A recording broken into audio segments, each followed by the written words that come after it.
মা বাবাদের সবথেকে বড় সমস্যা হচ্ছে যে বাচ্চারা খেতে চায় না।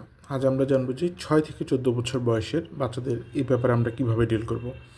দেখুন, এই বয়সী বাচ্চাদের প্রথম না খাওয়ার কারণটা হচ্ছে কিন্তু স্কুল। প্রত্যেক বাচ্চাকে খাবার খাওয়ার পরে তারপর হচ্ছে স্কুল পাঠাতে হচ্ছে। এখন যে খাবার সন্তান অল্প সময়ের মধ্যে নিতে পারে সেই খাবারটা স্কুলে যাওয়ার আগে খাওয়াতে হবে। যেমন স্কুলে যাওয়ার আগে সন্তানকে মিল্কশেক বা দুধের সঙ্গে চিনি মিশিয়ে খাওয়াতে পারেন, বা দুধ দিয়ে বানানো অন্য যে কোনো খাবার খাওয়াতে পারেন, যেন অল্প সময় শর্টকাটে খেয়ে ফেলতে পারে। এই খাবার উপকরণটি অল্প সময়ে বানানো যায়, অল্প পরিমাণে হলেও সে পরিপূর্ণ পুষ্টি পাবে। টিফিনের খাবারটি বাড়ি থেকে বানিয়ে দিতে হবে, সেটা হতে পারে তার জন্য বানানো সকালের নাস্তা।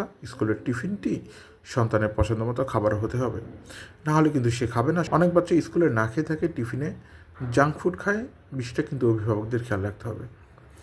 10 বছরের বেশি বয়সী বাচ্চাদের খাবারের একটা পছন্দ তৈরি হয়ে যায়। তারা তখন বন্ধুবান্ধবদের খাবারগুলো দেখে, তাই এই ক্ষেত্রে বাচ্চার পছন্দের কাছাকাছি মানের খাবারগুলো আপনাকে দিতে হবে। মায়ের পছন্দ অনুযায়ী খাবার চাপিয়ে দেওয়া উচিত নয়। টিফিনের খাবার দেওয়ার ক্ষেত্রে বাচ্চার পছন্দের গুরুত্বটা দেওয়া উচিত। সবচেয়ে ভালো হয় বাড়িতে বানানো খাবারের পুষ্টিগুণ সম্পর্কে বাচ্চাকে বুঝিয়ে খাবার খাওয়ানো। 6 থেকে 14 বছরের বাচ্চার সবচেয়ে বেশি পুষ্টিগত ঘাটতি তৈরি হয়, কারণ এই সময় বাচ্চাদের নিজস্ব একটা পছন্দ তৈরি হয়, কিন্তু বাচ্চা তো তার জন্য কী পরিমাণ পুষ্টি দরকার সেটা জানেই না।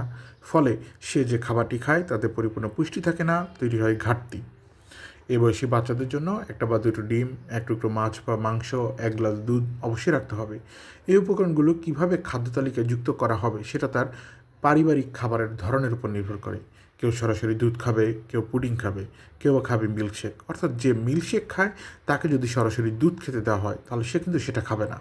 তাই পরিবার ও বাচ্চার পছন্দ অনুযায়ী খাবার খাওয়ানোটাই উচিত।